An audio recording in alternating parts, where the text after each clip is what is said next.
Con José Manuel García Bautista. José Manuel García Bautista, buenas noches. Buenas noches, compañero.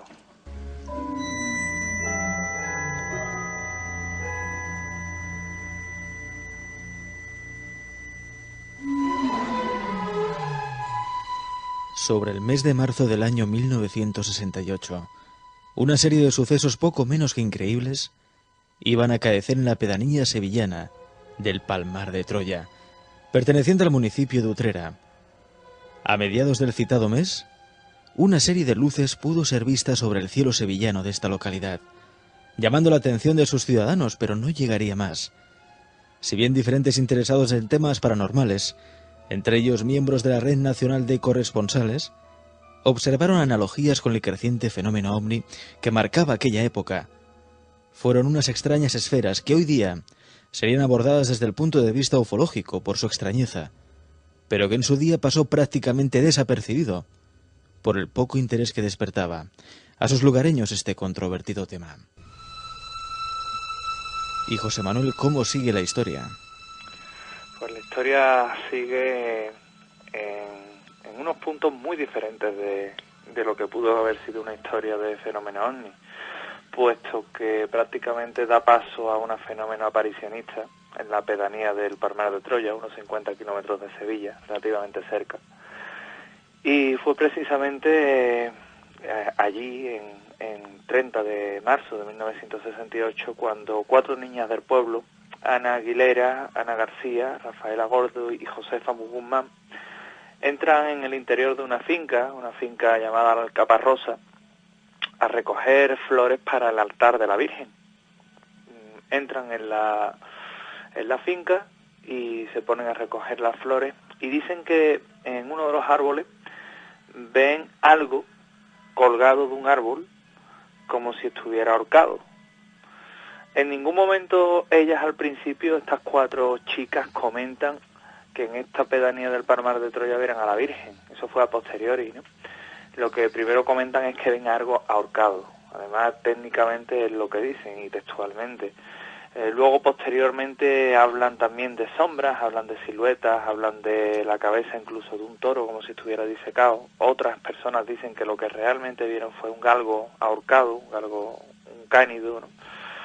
Y bueno, a partir de ahí la historia llega al pueblo. La agencia Cifra publica la noticia de que 4 chicas han tenido un encuentro aparicionista con la Virgen en Utrera. La verdad es que todo esto estaba muy de moda en la época, porque la verdad es que prácticamente el tema aparicionista estaba viviendo una época fuerte, una época en la que resurgía, ¿no?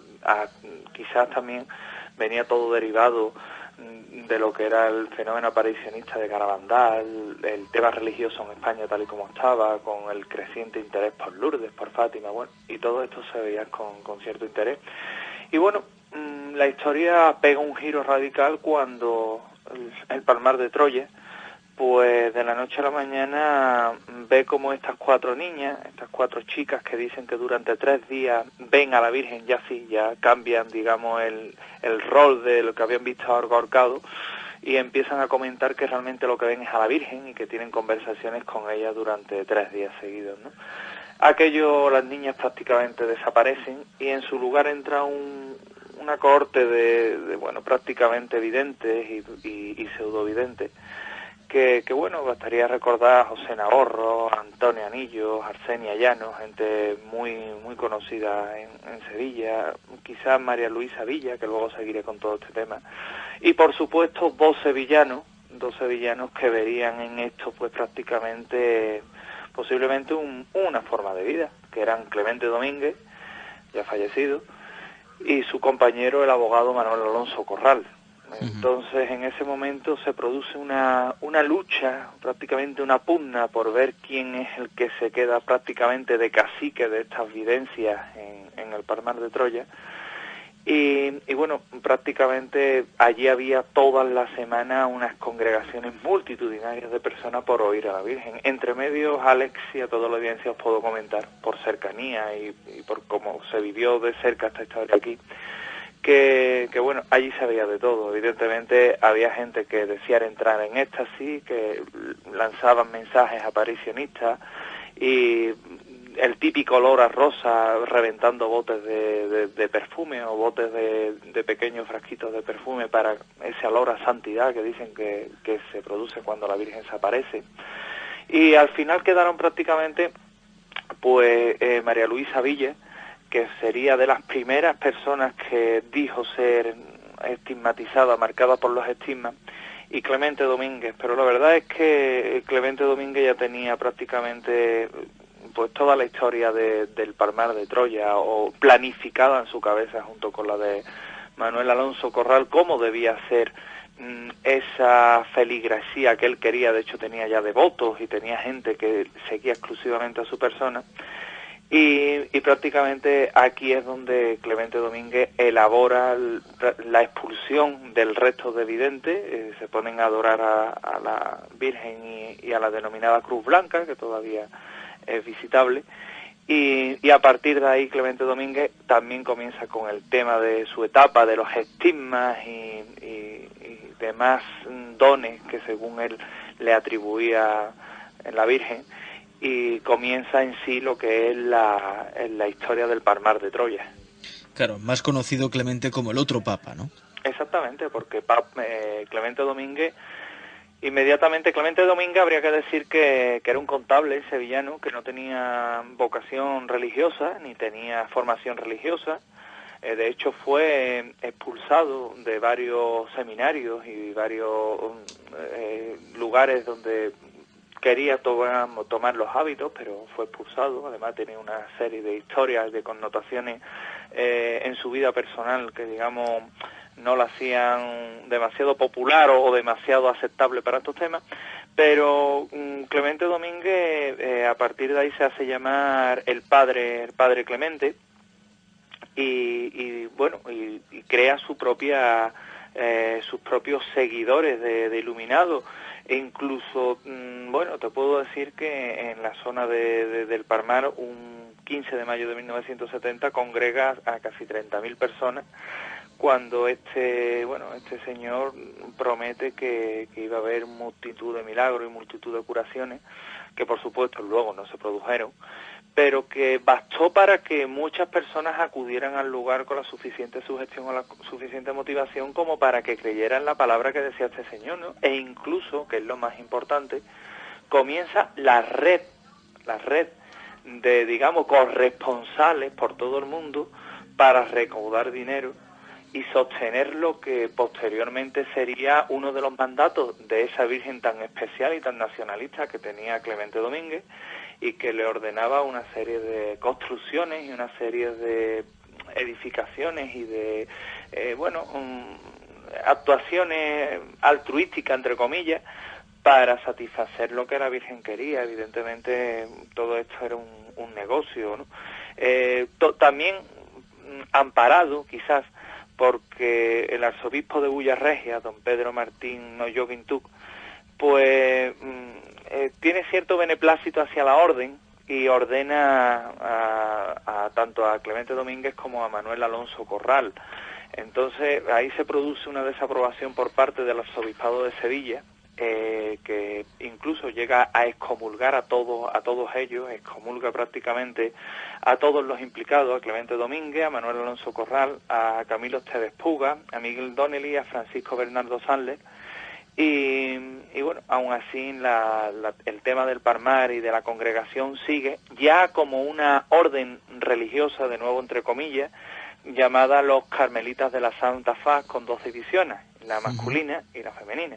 Y así hasta llegar a hoy en día, con la muerte de Clemente Domínguez, su segundo de a bordo, Manuel Alonso Corral, se elige el mismo, ¿no?, como nuevo papa. Sí, ha sido una autoproclamación. Así de claro. Sí, porque además yo te puedo comentar que durante la Semana Santa aquí sevillana, la verdad es que Clemente Domínguez se sabía que bueno, no estaba bien de salud. Pero bueno, pasa como con Juan Pablo II. Pero no estaba bien de salud porque creo que se pasó un poco con cierto ritual, ¿no?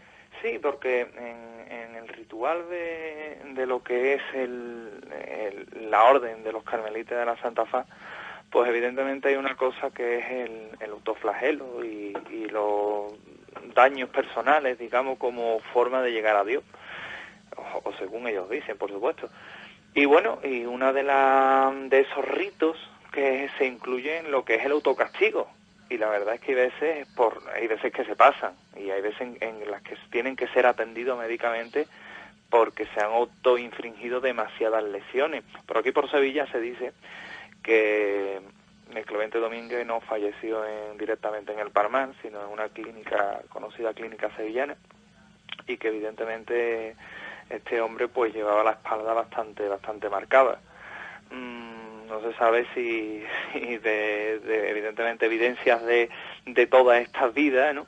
o de el tiempo cercano, pero es lo que se comenta por aquí, por la capital. Desde luego, Clemente Domínguez sí se sabe que aprobaba estas prácticas. De hecho, a sus sacerdotes, novicios, porque otra característica que tiene la orden es que es los ascensos tan meteóricos que una persona puede tener, ¿no? Que hoy es sacerdote, pero mañana puede ser cardenal. O puedes ordenar a una persona con 15 o con 17 años obispo. Vamos, que no es ninguna locura. A mí, José Manuel, me interesa mucho lo que ocurre de paredes adentro, ¿no? Entre las 4 paredes de la iglesia de Palmar de Troya. De Troya. Pues dentro de la iglesia, Ale, es todo bastante hermético. Te puedo decir que nosotros estuvimos allí hace poca fecha y bueno, dejarte entrar evidentemente no te dejan entrar, a no ser que seas de la feligresía o que más o menos te conozcan, pero así caras nuevas después de haber fallecido Clemente Domínguez no permiten la entrada. Todo está muy dividido, está todo muy ordenado como si fuera por castas, ¿verdad? Hay escalafones, están los sacerdotes, están ya los rangos arzobispos, están los cardenales, y todos tienen unas divisiones, ¿no? Allí prácticamente las mujeres están a un lado, los hombres están a otro. Evidentemente hay relaciones entre ellos, que se entiendan las relaciones por donde mal piense cada uno, que irá bien encaminado. Evidentemente dentro de esta escala tan dividida, tan digamos tan potencial, tan marcada, los novatos que entran, los novicios que entran, pues prácticamente se les es sometido a una especie de lavado de cerebro, por decirlo de alguna forma, en la que durante muchas fechas son prácticamente autoconducidos al rezo, a la oración, poca comida, poco sueño, más rezo, más autocastigo, misas increíbles de bastante tiempo, de duración, de pie, aguantando hasta que prácticamente el cuerpo se rinde, ¿no? Dentro de ellos también te puedo decir que bueno, si una persona evidentemente tiene sus confesores particulares, y dentro de ellas, dependiendo de esas confesiones, lo que hay son castigos. Y cuando hablo de castigos, pues son castigos físicos, evidentemente. Y llegan a un punto, bueno, en la que es difícil saber hasta dónde pueden estar tocados psicológicamente todas estas personas, porque hay que decir que todos los que entran dentro de la orden, no son digamos, de alguna forma seleccionados, ¿no? Tienen un nivel cultural aceptable, pertenecen de familias tradicionalistas, a ser posible de marcado acento nacionalista. En efecto, y si puede ser también pudiente, sobre todo, ¿no? Y si pueden ser pudientes, pero esto también es curioso, porque una vez que entras en la orden, Alex, pues prácticamente esas posesiones pasan a ser parte de lo que es la orden de los carmelitas de la Santa Faz. Pierdes gran parte de tu personalidad, por no decir que la pierdes entera, y la intimidad igual, ya que el correo, cuentas corrientes, todo lo que te despojan prácticamente de todo lo que es tu vida anterior, ¿no? Por no hablar, José Manuel, de las donaciones extremadamente generosas que recibían, ¿no? De fuera de España, de fuera de España. Eso es otra de las características que hay, porque curiosamente los carmelitas de la Santa Faz, evidentemente durante todo este tiempo, Alex, ellos han tenido bastante movimiento económico. Solamente durante estos últimos años es cuando se ha hablado de que la iglesia del Palmar está prácticamente en quiebra, ¿no? Extremo que desde luego no ha sido confirmado. Ellos tienen relaciones con varias cajas de ahorros de la capital y con varios bancos, y desde luego las finanzas del Palmar no son del todo claras. Pero el otro día comentaban que sí, murió la principal benefactora, ¿no?, de la orden. sí, la principal benefactora, una señora estadounidense, falleció, pero vamos, también habría que decir, esta mujer donaba aproximadamente 200 millones de pesetas por año a lo que es la orden, pero también hay que decir, Alex, que eso solo es una parte de todas las donaciones que reciben estas personas, ¿no? Realmente los principales, hablando de la financiación, los principales, digamos, impulsores de la economía palmariana son donaciones extranjeras, donaciones que vienen de Estados Unidos, donaciones que vienen de Argentina, de México, de Brasil, de Chile, Bélgica, y bueno, según se comenta, prácticamente lo que se produce es un lavado de dinero, hay que decirlo así. Ingresan una X cantidad que es devuelta, y por supuesto lo que hacen es quedarse con una parte de todo ello, ¿no? Entonces, por ahí es por lo que comentaron, de hecho recientemente salió en televisión en el programa 7 días, 7 noches, que es por donde principalmente la iglesia palmariana se ha estado abasteciendo de este dinero, que ha logrado impulsar tantísimo a esta iglesia cismática, que ha nacido de unos años para acá. Las finanzas aparte se complementan con donaciones nacionales, digamos, de gente de España, que también las hay. Pero vamos, esto en cálculos económicos no llega a los 300 millones de pesetas, con lo cual prácticamente nos juntamos que casi todo el remanente económico pues es autofinanciado por estas donaciones tan extrañas extranjeras, que son prácticamente luego devueltas, ¿no? Yo no sé, José Manuel, tú y yo, qué estamos haciendo aquí en la radio perdiendo el tiempo. ¿Tú no has visto a la Virgen nunca, por ejemplo?